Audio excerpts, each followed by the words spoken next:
There is a Tommy John epidemic in baseball, and we're here to talk about it. It's me, Jesse, with Deferred Collusion Podcast. We didn't even say the name on last week's episode, but I'm joined by Brandon Bullinger. Brandon, how are you, my friend?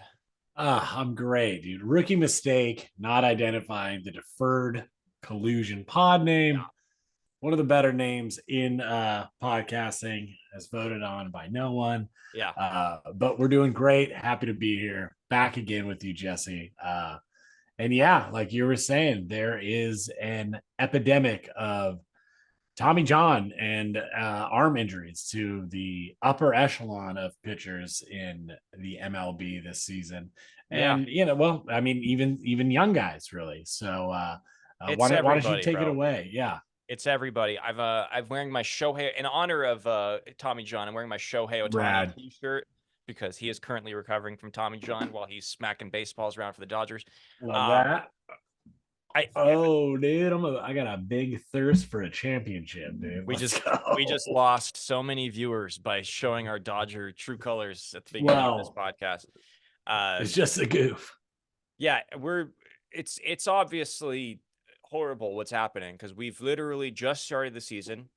The preseason started off with Garrett Cole being shut down because of elbow soreness. People thought it was going to be Tommy John. Turns out it was just soreness, and that he's being shut down for 2 months, basically. Then we get news about Yuri Perez, the 20-year-old flamethrower for the Marlins. He's getting Tommy John. We just get the news about Shane Bieber, who went to Driveline in the offseason, really worked on increasing his velocity. He was showing a couple ticks up in velocity. He was throwing like 92, 93 this year. He was looking better than ever, looking like Cy Young, Shane Bieber again.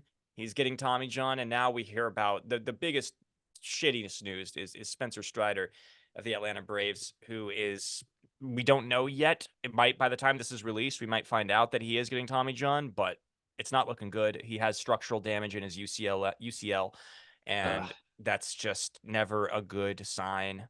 And it looks like he's probably going to be out for the year, maybe longer. And it's there's a serious problem that has to be addressed. I have a few theories as to why. I'm just curious as to what your thoughts are as to how this has happened and how we've gotten here. Oh man. Well, I don't want to, proverbial make it rain more as it pours. I don't know what I'm saying. Yeah, I got my Linkin Park headphones on right now, so I'm just okay. kind of a little bit more hip hoppy, I think, today. Yeah, okay. But no, yeah. It feels like guys have gotten a lot bigger, a lot stronger, and a lot more spin rate over the last, I don't know, maybe decade and a half. And I've heard some more astute minds on the subject speak a little bit about it's not so much even the velocity that's getting these guys hurt, but the slowing down of the arm, and shoulder injuries as well. Not even just Right. elbows these days. And it's terrible because we're seeing some of the most electric pitching we've ever seen in the game, bar none. Crazy run on fastballs, breaking balls with east and west and north and south. Well, not really north, but you know what I mean. Just crazy pitch movement. And yeah, it seems like there isn't much room for a 200 inning pitcher anymore. It just seems like it can't really happen. And whether it's pitch clock a little bit, whether it's strength and conditioning stuff, I don't know. But it seems like even from a younger age, right? There's more of an emphasis on not having kids throw so many pitches. And, I know there's a lot of stink about travel ball and stuff like that as you're coming up to be competitive or get seen to get, into a good college or draft, what have you. Um, but I don't even think that's a problem, because it's happening to players all over. Right. Maybe it's a little bit of the max effort, combined with the pitch clock, combined with, these guys being able to get to such a peak level of performance where maybe that, uh, range of possibility of injury to not is a lot thinner than it would have been otherwise if they're maybe not doing max effort and trying to throw 120 pitches a complete game, but are going to take some cheese off, Yeah. an eighth of the pitches that night. I don't know. I mean, does that what I'm saying? Does it sound crazy? I don't. No, I think it's there Do, obviously is there are probably like five reasons why this is happening, and not we're gonna try to figure out over time. It's gonna probably take 10 years before we figure out exactly what it is that it was that caused this, because it's not like Tommy John was this surgery that like nobody got 10 years ago. It's just that it's right. it's Yeah. ramped up in the past few years, and the past 2 years and this year in particular, like the biggest names in the sport. Let's go over the options here. We have this, like you mentioned, the spin rate thing. That's tied to sticky stuff, where originally when spin rate started being evaluated, you had guys going to spider tack and sunscreen rosin and things like that to really work on increasing their spin, because teams started switching their analytics departments to these what are they called? They're called edgetronic cameras that basically can measure the spin of a pitch, how many RPMs it has, how much, like they can basically evaluate the ride of a pitch versus the downward trajectory versus the sideways trajectory, east west, as you mentioned, and the effectiveness of the tunneling of those pitches, and how a pitch can be scientifically sort of like how pitches pair with each other, how a fastball pairs with your cutter, how it pairs with your changeup, everything. So all that stuff is being measured, right? And then so the spin starts getting measured in a way that we never have before. So pitchers start focusing more on, okay, I need to get more spin on the ball. So I switch to the sticky stuff, right? And baseball does nothing to police that for a few years. Spin rates just go through the roof, right? Mm-hmm. And you Mm-hmm. have, and then also it's velocity. You have guys like Aroldis Chapman come along, and guys like Garrett Cole, one of the best pitchers who gets the $300 million contract because he throws 100 miles an hour. Mm-hmm. And guys are literally not getting a chance if you can't throw 95 plus. Like, if you can't throw 95 plus, you're probably not even getting a tryout. It is In insane, right? some regards, rather than like if you have a 3 ERA in college or like a 2.7 ERA, you're less likely to get an MLB offer than if you can throw 95 to 97 miles an hour. Right? If you That's throw crazy. 91, 92, but you have like a 2.7 ERA, teams aren't going to be like drafting you in the first round. They might draft you like 7 or 8 rounds later, but like if you throw 97, 98, it's the upside. That's what they're going to draft you for. So guys are learning, they're spending their off seasons learning how to throw the ball harder, putting more effort into on their arm, more pressure on their arm, right? And also learning how to spin it, because that's what's going to get you paid. That's what's going to get you into the league. That's a problem. And then you also now, okay, so you ban sticky stuff when these guys are learning how to do it, because all of a sudden it becomes a Trevor Bauer. We're sounding the alarms on this. Other guys sounding the alarms on this. Go watch an interview with Tyler Glasnow of the Dodgers when sticky stuff got banned. Like something like 6 starts later, Tyler blew out his UCL and got Tommy John surgery, and he blames it on the sticky stuff ban to this day, because Wow. he says that he was trying to grip the ball harder because of it, because he was trying to keep his spin rate where it was when he had the sticky stuff, which is what's being measured in terms of like, hey, this is the effectiveness of your pitches depends on Yeah. this spin rate, depends on this velocity, it depends on these things working. And he's putting more pressure on his arm than ever before, where with the sunscreen and rosin that he was using, which he admits he was using, less pressure, right? Legal. Right. Well, they should create a universal tack, I think, that players can use. Yeah. Then you go to the pitch clock, which is forcing guys to throw quicker than they normally do, go through their repetitions faster than they normally do, and they might have to throw a pitch when they're not entirely ready to do so, right? When they haven't gotten into their sets. So there are people who are blaming the pitch clock as well. So it's like, which one of these things is more to blame? I don't think is the right question to be asking. It's asking, how do we take all of these things that we know are probably having an impact, and how do we fix the problem? Because it's like, do we sort of encourage teams to, like, I don't know, how do you fix it? Like, do we encourage them to not draft guys that are throwing 97 miles an hour? No, you can't do that. If you guys throw 97, you're going to want them on your team. How do you fix that? It's got to start at the bare bones level, collegiate level, little league level, all the way down from the bottom. We sort of have to like reassess how we develop young people building their arms. 20-year-old kid, he's not even Yuri Perez. He's not even a fully grown adult yet, and he already blew out his arm. And it's like he's basically like his arm wasn't. You're telling me his arm was ready for major league pitching at 20 years old? To be fair, young Walker Buehler blew his arm out twice, 2 times Tommy John. And the first time he got it, Dodgers still signed him. First round draft pick. Am I correct? But they do say some guys when they get Tommy John because they put that fake ligament into your elbow. It's like basically the rookie of the year thing. Yeah, exactly. You throw a little bit harder. You got a little bit more elasticity. The old Rowan Gardner effect. Yeah, dude. I used to do that shit. You know how he throws the into his laundry in that scene where he's throwing the Tide pod into his laundry.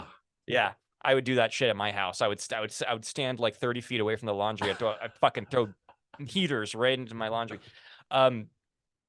Yeah, it's horrible. Something has to be done because clearly it's going to happen to your favorite pitcher too, whether you like it or not. I mean, Robbie Ray on the Giants, he's coming back this year. Cy Young winner from Tommy John. I mean, I could list you off all the names. I don't need to do that. And I saw people saying that it's because like Ozzie Guillen, by the way, his quote about how guys are too healthy now. It's the fat guys. The fat guys never get Tommy John. I would eat cheeseburgers and drink beer. I would ask Ozzie Guillen to go look at Lance Lynn's injury history because he got Tommy John back in 2016. Just FYI. Oof. That guy's not exactly eating kale salads in the offseason.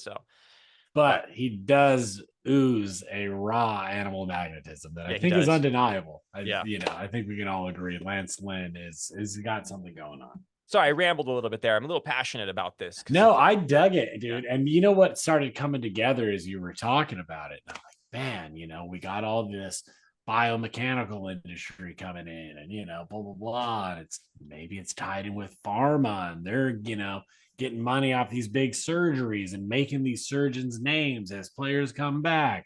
It helps keep players' salary down because once you got an injury history, oh no, I'm not saying there's collusion. I didn't even hint at that, but maybe there is, dude. I'm just a nobody.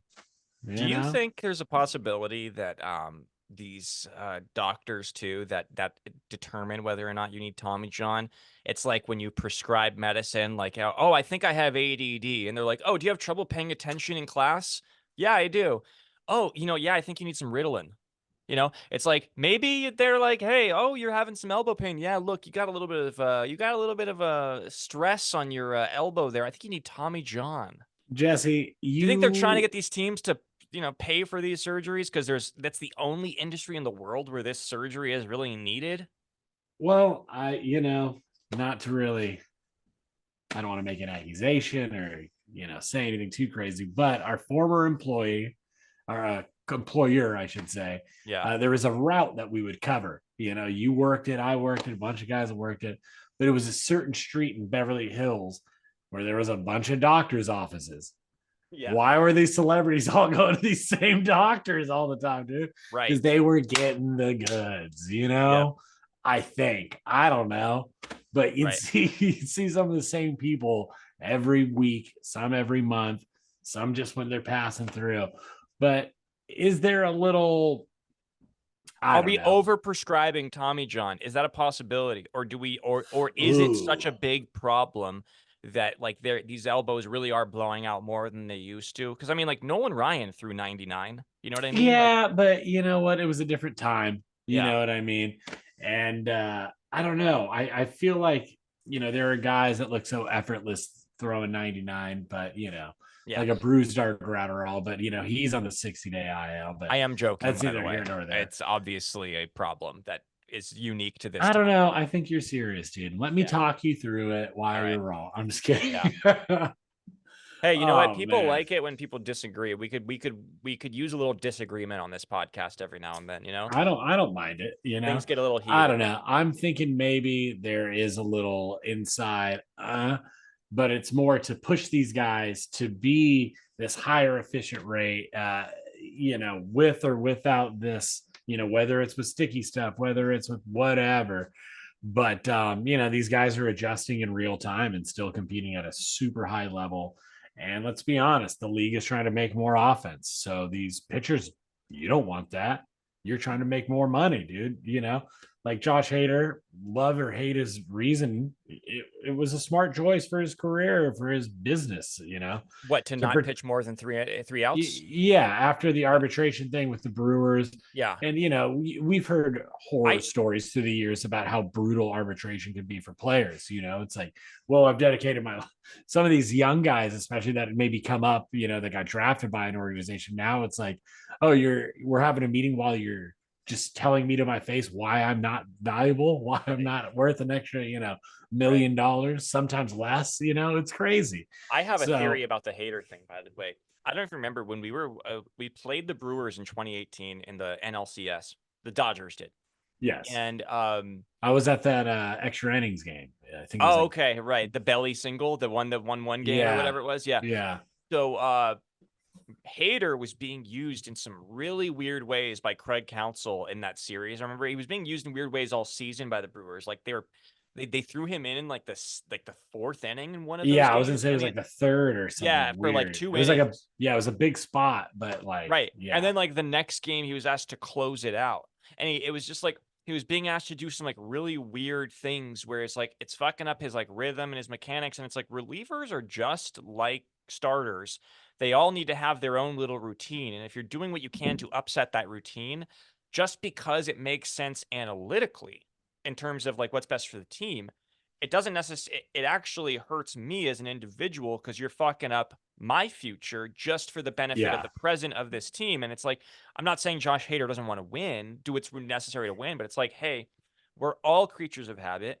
I'm putting a lot of stress on my arm. I'm taking a huge risk by doing this. You have to like make things a little bit more consistent for me, which is why I think he did that. I think it was how the Brewers were sort of using him, not just the arbitration stuff, that's part of it, but also how he was being used by Craig Counsell. Remember they did the opener thing with Wade Miley? He came in and faced one yeah, batter, and yeah. then he walked the guy, and then they brought in Woodruff.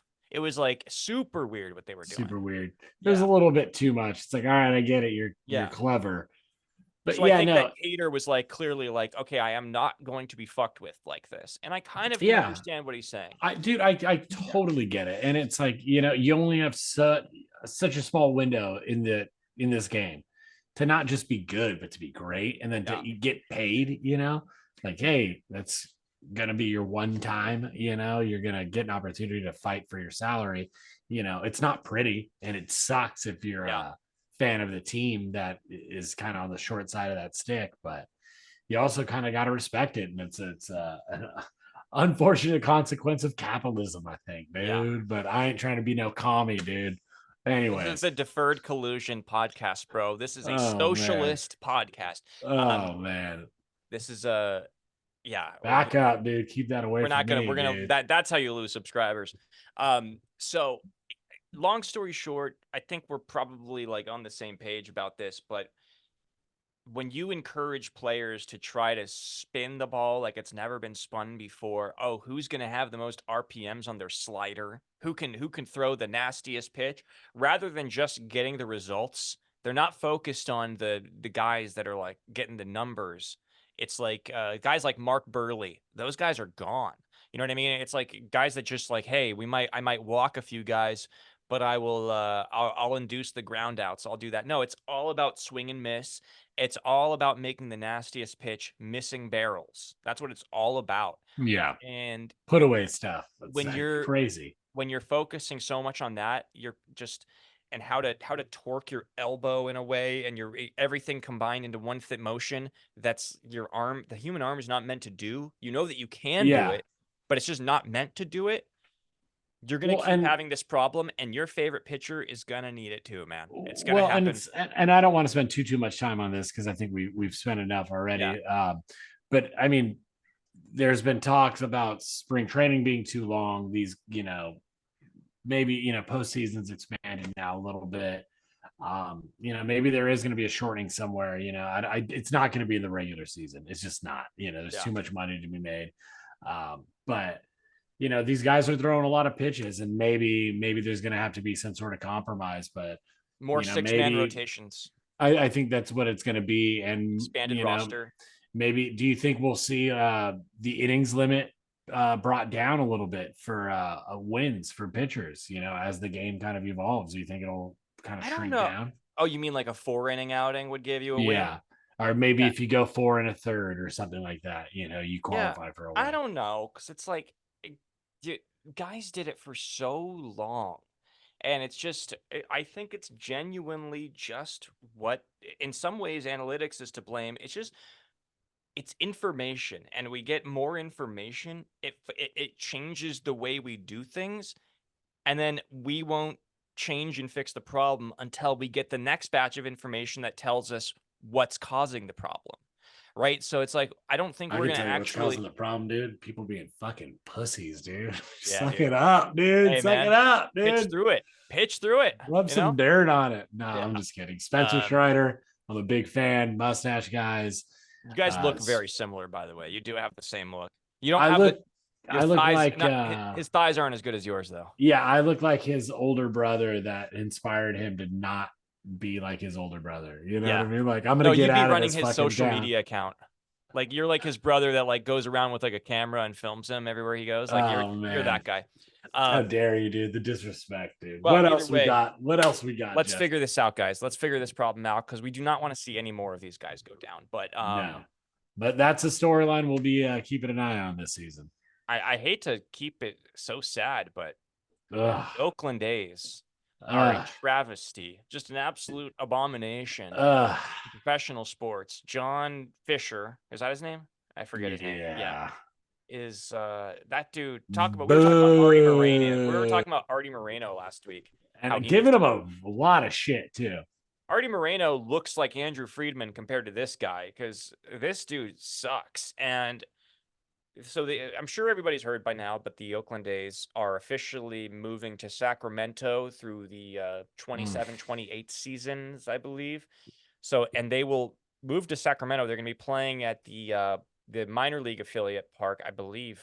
I don't know if it's the Oakland A's affiliate. It's the Giants. It's the Giants now. And they will be playing there when that team is on the road. Right. And the way it works in the minor leagues is like, you go for like, there's a certain amount of time that you're allowed to be on the road in the minor leagues. So I think it's only like a week, and then you have to come back.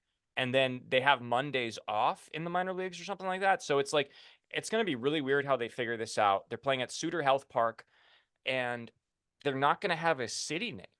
It's just going to be the Athletics or the A's. There's no city attached to it.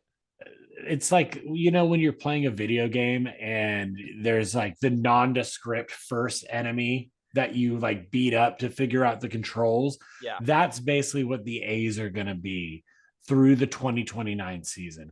And I don't know if any of you have ever had a building of any size built in your neighborhood, but it's never going to be done on time. Right. Not to even like get into the whole mess that is the A's trying to get the funding to build that stadium in Vegas, and the pushback against it from a teachers union and access to those public funds. But I mean, there's enough to really question whether that's going to actually get done. Fisher's really tried to shoehorn the A's in there to be this expansion team fit for Vegas. But again, nobody wants them there. And it feels like this team has just been sabotaged for what feels like the better part of a decade now. You look around the league, all the best players in the league are basically former A's. Fisher, when he was giving his press conference at that AAA, I don't have the name in front of me. I'm sorry. I'm totally blanking. But he's talking about, it's the most intimate ballpark in the MLB, and whether it's A's players or other MLB stars like Aaron Judge of the Yankees, you'll get to see him hit home runs in the most intimate setting. And it's like, why, dude? Like, why can't you name a current A's player? Is it Right. because you don't know any of them? Is it because anybody that A's fans might get attached to is going to be traded for spare parts, to turn this whole crop over so you don't have to pay anybody? So you can just basically sabotage a franchise until you get your way and get enough public funding or whatever to build your dream stadium in your dream neighborhood. It's disgusting. I feel horrible for A's fans. Those are fans that are never going to come back to baseball. I mean, would you, if No. the Dodgers or whatever get ripped out of LA and they end up in, I don't fucking know, Sacramento? Yeah. I'd be like, dude, keep them. I'm done. Get out of here. Like, it's disgusting. Like, I You're don't know how the basically league just, sabotaging what's been great for an entire group of people that have been incredibly supportive for years and years, for your own personal self benefit, your own personal self worth, like things that are like rooted in a community too. It's not as if like this is just an ordinary team. I mean, this is a team that's won World Series, that has an incredible foundation in the history of the sport, that's helped yeah, grow the sport, and you're taking your own personal self-interest into the equation and pushing everything else aside. It's greed at its most disgusting level. Did nothing to actually improve the franchise in Oakland. Could have had opportunities to build a stadium, had opportunities to renovate the stadium. Intentionally didn't pay for renovations. The plumbing at the Coliseum was always terrible. Just right. total nightmare. And there's another thing about this. This is going to be an MLB players union issue too at this new stadium, because of the amenities and what they Yeah, have available for not just the visitors, obviously, but for the home team that has to play there year round. There basically is a minor league team playing in Major League Baseball, and it's it's so disheartening that this is even happening in a sport that I love, because it feels like this wouldn't really happen in any other sport. It just, right. yeah, Sutter Health Park is the yeah, name. Yeah, it's just a nightmare scenario, really, yeah. for everybody involved. The only people happy, I mean, I guess city of Sacramento, cool. This is your audition, maybe, for a major league team. Sacramento would be a great city for I baseball. think that'd be super rad. Sacramento, Nashville, you got Vegas, I guess. But it just sucks, like the Bay Area, is so rich with, just culture and history. And it's just a sad day for the city, for baseball, for everybody. But, I guess the owners, or John Oh, Fisher specifically, I don't know. you It's asked. gross, and it's I don't know. It's just dickhead shit. I can't fucking I stand it. know. I'm sorry. I don't know what I else to know. say. It is. It's pathetic. And you asked like, oh, what would happen if these guys started playing well? You like want them to perform badly. I mean, we know the answer to that. It literally just happened with Esteury Ruiz, who was, let me look up this guy's numbers really quick, because they were fucking insane. I mean, he had like a bunch. I know he stole a bunch of bags last year. I don't have it off the top of my head, but let's do this really quick. Esteury Ruiz, on the Oakland A's. I'm gonna pull up his stats. He was hitting. Oh my God, my mouse is like dying as I'm doing this. He was hitting 429 over the first 7 at bats of the season. Hits 429, and then played a full year last year too, by the way. Or I don't know if it was a full year, but he played enough to where it's like this is not a service time thing in any way. Yeah, last year he played 132 games for the A's, and he gets sent down to Dude, after 7 at dude. bats. He's 3 for 7, gets sent down.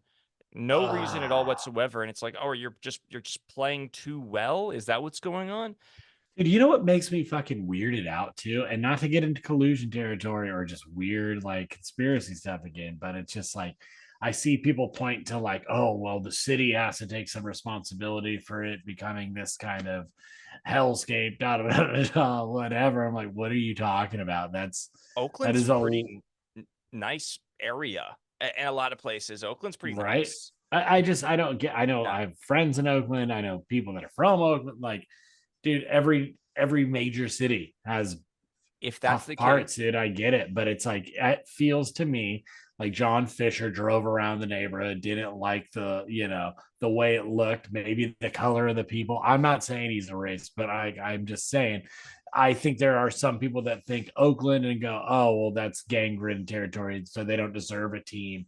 Get them out of there. Get to Vegas. I'll show up to a game once a year with my kids, on If that's the case, dollar Brandon, beer night. I don't know. Maybe I'm super off base, dude, but it feels like there's like a like, oh well, like with some fans about this Oakland move, and like, let's just get them to Vegas. It doesn't matter. Like, it's so exciting. And it's like, I don't know, man. Is nothing sacred? Like, you know what I mean? Like, should these teams just be so frivolously like shoved around? And what does it mean for these players? Like, do they have a grievance? Do you think? Like, will we see a lawsuit down the line because maybe somebody probably. gets cut and kicked out of the league? They might have a real, like you were talking about amenities at a facility. You might have a real case and say, hey, I wasn't provided what I need to be a professional athlete. I mean, who knows? I'm not a Well, lawyer, but if you are and you're watching this, get at us, dude. Let me know, dude. yeah, let's get a lawyer on the show. Let's find out Yeah, if they have a dude. case. But um, if that's the case, right? If you're really that dim to say, oh, that it's because of the conditions of the city and the gang territories or whatever, then the Yankees would sell the team and move to Vegas. The Mets would sell the team. The Dodgers would sell the team. The Giants would sell the team. Fuck, the Houston Astros would sell the team. Like, you're telling me there's not crime in Houston. Dude, you ever been to Uh, St. Louis? it feels like some exactly. Yeah. If or Minnesota, would the Twins sell the team? Minneapolis, what they've gone through over the past 4 or 5 years. Toronto's beautiful city, but I That mean, might be dude, the one that's like a little like dude, it's I saw an incredible amount of homeless. It's oh, just that's another. true. Yeah, yeah, no, that's true. But again, it's just another major city. It's like I think we're speaking large of a bigger symptom, right? Like, The you know, internet over sensationalizes everything that we see. Because we can see it so much more now than we ever could before. We have access to the visuals of it more than we ever have before. It looks way worse than it actually is. Yes, there's obviously a problem, no question about it. But that's why you move a baseball team. Like, right? give me a break. How does that Uh, help? let's go back to Ruiz really quick, because this is Let's what get I it. think. This is where the conspiracy comes in as to why they actually did this. Why did they send Ruiz down? Well, some A's fans, some sleuths on the Mm. internet, believe that Esteury Ruiz and Brent Rooker were punished for showing support to the Mm. ownership protesters, because obviously these A's fans have been protesting games. They're They had their own rally. more fans outside the stadium than there are inside the stadium, and there is a wristband that Ruiz was wearing, and I'm trying to find it. We'll pull up the graphics. You'll be able to I see have it the at home. photo of it right here, and it says, God, what does it say? Oh my God! Oh, the Last Dive Bar, which is the Yes. name of this group that they are anti-ownership on the A's. They've been very much like a proponent of Fisher selling the team. They've been very critical, and it looks like Ruiz and Rooker may have been wearing wristbands that mentioned the Last Dive Bar Wow. and that's why they were sent down. Which, I guess, if you are a businessman, you're like, hey, you're an employee of mine, I'm paying you, and you are actively trying to discredit the company publicly. I guess he has a right as the boss to make this decision. However, if you're that soft, if you're that sensitive, if you're that like much that you would rather hurt the team because your feelings are hurt as an owner when you're not a player, then you really just have no business owning a professional sports team. Jesse, this is what we've been looking at Yeah.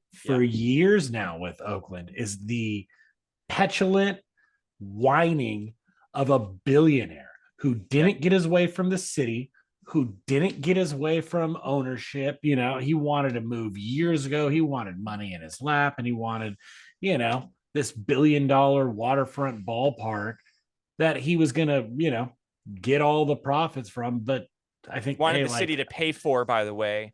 And then completely, right? right. Yeah. And it's like, hey, we've done this song and dance, right? Like the community doesn't make the money you're gonna say it does. It's not job opportunities. You know what I mean? It's all a little bit of this, if you know what I mean. It's a roll of the Right. dice, if you catch my drift. But I don't know. It seems like there's nothing worse that you could do than hurt the feelings of a billionaire. So now everybody's gonna pay.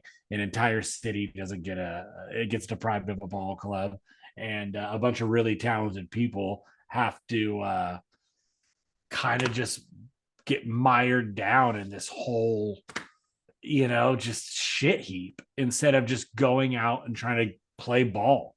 And it sucks. It feels like a sabotage to some of the best athletes on the planet. And it's just, I don't know. It really leaves a bad taste in my mouth. And I don't know. It's a developing story. We will cover it more as we find out more, but I hope A's fans can maintain some perspective, because City of Oakland, we love you. Yeah. With you. We hope that they follow them to Vegas, that they still support them, but it's like they're gonna probably have to do a lot. I wouldn't support them if I was an A's fan. How much damage do you think has been done just to the A's brand? Like, it's toxic at this point. Yeah, it's just toxic.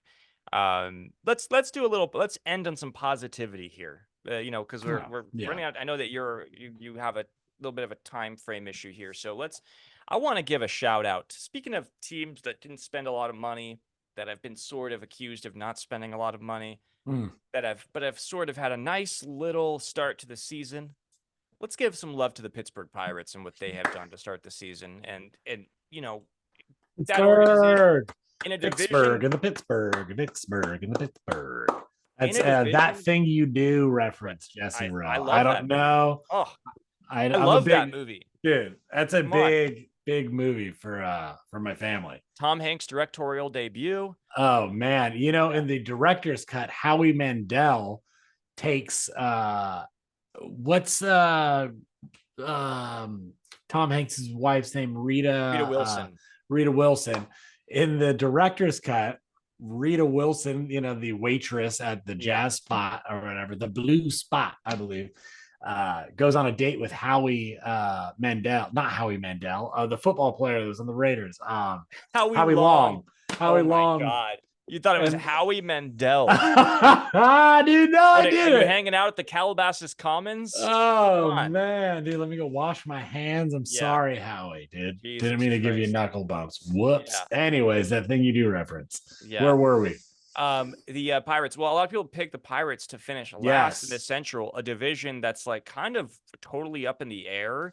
And it's got to be. It's anybody's game. The Pirates feel like a real player to me. I think that they actually, and Cabrian Hayes looks awesome. Every bit of the star that people have been, it's full on. There's been smoke. It's fire. I feel like I don't know if we're on this kind of pace of the All-Star break. I don't know. And you got I don't know. I might be getting me a jersey, dude. Paul Skeens, speaking of guys throwing like 100, trying to spin the shit out of the ball, Paul Skeens will be coming up. He's going to be an absolute stud. That dude needs to stay healthy because he's the future of that rotation. You got Henry, Henry Davis, their catcher, top number one pick in the 2022 draft, or I think it was 2022 draft. So he's going to be. We got to manipulate that service time for that guy, dude. I know. Got to just manipulate it for the money, Jesse. Future. I'm just kidding. Future, yeah, but they will. Future is bright for Pittsburgh. Very happy to see them being competitive out the gate. Until they lose 8 straight and they all get traded away by the deadline. But that's what happened last year. I'm kidding. Year. Pittsburgh, good vibes. See, I'm still negative from the first couple storylines we were covering this week. This same thing happened last year, though. They started hot, and then we all know how the season ended. But they have the booby grabber Aroldis Chapman closing out games for them, so that's good to see. I'm excited about Pittsburgh. Give a little shout out and love as well to the I'm sorry, I have the American League pulled up. I had it in my the Guardians. They're off to a nice little start. They're 7-2. Guard Dogs. The Tigers are 6-3. White Sox are 1-8. Speaking of disasters, but Jesse, talk to me about them Angels. They look What's okay. Their record? What's their record right 5-3 right now as it stands. That is better than I thought they would be through 8. I saw Logan O'Hoppe hit a grand slam the other night. Yeah, If I'm correct. how that happened, that inning was a total disaster for the Red Sox. I mean, the Oh Red my Sox god. still ended up winning the game, but it was Oh my god, that would have total made me disaster. vomit if I. Yeah. I mean, I've seen some vomit-inducing play by my favorite team. So this Um, is in no way just a straight shot at the Boston Red Sox, but Red Sox fans, oh man, I'm sorry. That was I disgusting. I think it's bad news for the division that the Rangers are as good as they are right now without their top 2 pitchers. Mm. Without Scherzer, without DeGrom. The fact they are 6-2 right now, playing this well, is a bad sign for that division. The Astros are off to a terrible start. They're 2-7 Mm. as of right now. They'll turn it around. Mariners, kick it into high gear. You got to figure out your offense, man, because your pitchers can't carry you. Their pitching is so good, and they just can't score runs. It feels like every season we're talking about the Mariners for one of two reasons. They're either 12-0 or like Yeah. 0-13 to start the season. And it seems like we can't figure out Who? who they're going to be, you Yeah. know? So the Yankees are 8-2. They're leading the East, and they look really good. Who do you think is going to hold this spot in their division? The Yankees or the Rangers? Who do you think is more likely to hold on? That is a really good question. Man, is it funny that I actually think the Yankees are in a better spot? Because I think that at some point DeGrom's going to get in there, and I believe Scherzer's. I'm not sure when Scherzer's due back, but when they do, I think there's going to be maybe some just growing pains of getting back in there. Maybe they hit a little stretch. I don't know.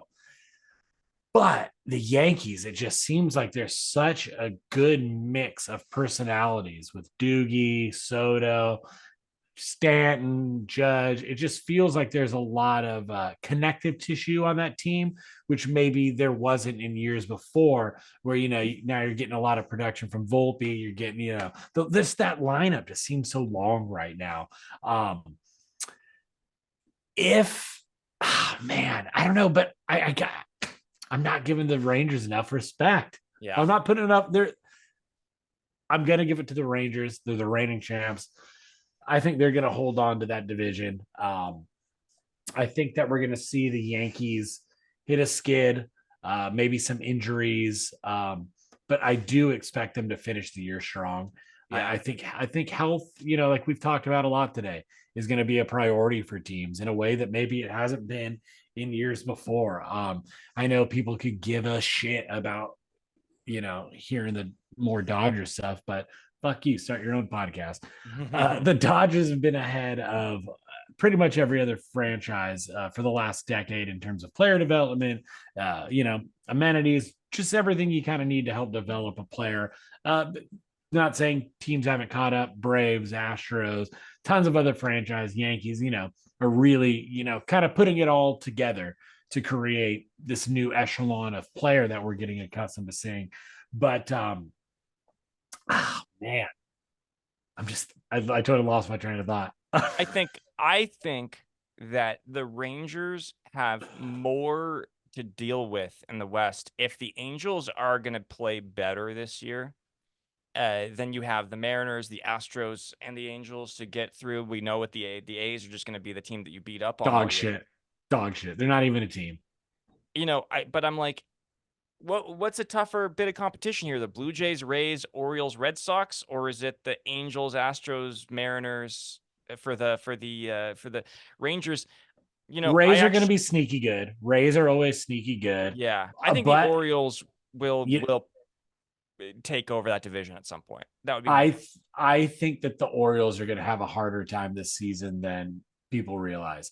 I think that there's going to be a little bit of a sophomore slump, a little bit of showing up for the team that maybe it hadn't been in the past. Like, oh, it's just the little brother Orioles. We're going to just come beat the shit out of them for a little bit.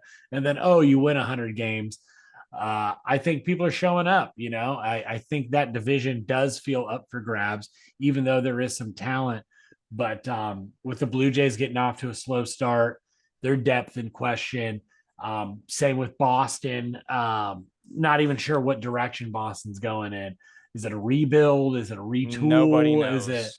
I don't even know. I don't even know what I was talking about earlier with upper echelons. Sorry, Yeah. but there's a lot of divisions that are up for grabs this year. I think mainly in the AL, but Yeah, I agree with that. I think that the Rangers, aside just having to deal with the Astros, is probably the biggest challenge of any team in the AL in their own division. I think that's the toughest competition because, like you said, they're going to just show up one day and then they're going to just not die. You know, you're Right. going to have to just stomp on them. So, Not a good start for Houston, man. Let's see what happens with them. They have looked pretty bad to start the year. New love manager. to I'm see it. already forgetting his name. Not a good start for him, but we'll see how that plays out. But hey, we will keep you all updated, Brando. This was Couple fun. We things ran. real quick before we Yeah, did run long. We did run we long. did. Couple things that have just got me hyped because I want to end a little bit more positivity. Okay. Shohei homering in back-to-back games, super rad. Yep. Love to see that after all the Ipe drama and kind of moving on. The home run ball scandal, we didn't even touch about that. Yeah, let's what do you think? Do you think that the Dodgers staff mishandled this? How do you feel? I mean, Dodger Stadium is pretty infamous for handling fan interactions poorly. Yeah. Um, that said, I could imagine them maybe feeling pressure, whatever, but it does sound like the Dodgers are trying to make it right. They're giving them a full day experience. I saw the woman speak on some pods. Seems like she's doing all right. So, Yeah. all in all, I think it's a wash, but It just sucks because that ball was probably worth a nice chunk of change. Maybe they could have bought a new car if they had sold that ball. You maybe, know what I mean? maybe. Who knows? It's a I pretty don't know. first Dodger home run. If he gets retired as a Dodger, Babe Ruth's first Yankee home run, I imagine, is pretty valuable. Yeah, yeah, Sports no. memorabilia is a little bit of a weird game anyway. It's It a weird is. It's gamut. a little bit of a gamble. Yeah. Who else? There was. Oh, my boy. I'm sad but happy. Bad start for my NL Cy Young pick this year. Bobby Miller. Yeah. Not But good. it was off the heels of his birthday. I believe it was 26th birthday. Correct me if I'm wrong. So Right. happy birthday to him. Who Yeah. hasn't shown up hungover to work and just got bombed on. Poor guy. Right. But he's gonna bounce back. He still looks great. Still my NL Cy Young. And yeah, dude, who's last one? Who's your most excited storyline for the week? I am very happy to see that Garrett Cole is going to be throwing again. That's good. Yes. That's good to know because we don't want him, especially if we want the Yankees to be good. It's just more fun when they are. So I want to see him come back. I don't really have a story, a particular one. I just do want to give some love to Steven Strasburg, who announced his retirement, and he's officially done. The way that the Nationals have handled his retirement has been God awful. god awful. The way that they've treated him, but he's a champion. I will always hate that 2019 season. It's one of the most devastating seasons I've ever experienced as a Dodger fan. But that Nationals team was truly special, a truly, truly special team that deserves to be remembered for what they did and how they accomplished it. And what Strasburg did that year was unbelievable. He's just special pitcher, and And shout out to Howie Kendrick from keeping us from having to deal with another cheating Astros championship, which would have been I know 2019. I know. That would have been 2 cheating championships. And I wonder if we would have looked at it a little bit differently. And one day, Jesse, we will talk about a certain Astros player's Hall of Fame bid. And I think we have a little bit of divergence on that. But we'll leave that for another time, sir. Let's do it. Let's wait till let's wait till he has a good week, and then we'll talk about it. We'll talk about that. Let's wait till we grow our subscribers, and then we're gonna go viral with it. You know what I mean? Yeah, something like that, dude. All right. But anyways, this has been a blast, Jesse. I'm glad we're getting this together. Love talking ball with you, and yeah, dude. Deferred Collusion.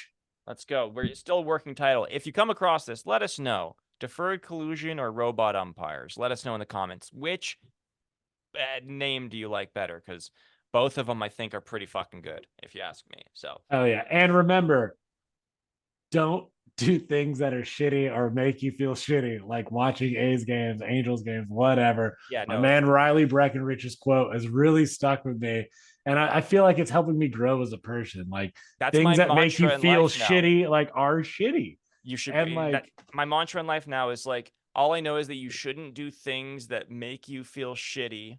Watching the Angels makes me feel shitty. Don't do things that make you feel shitty. don't do Period. things that make you feel shitty.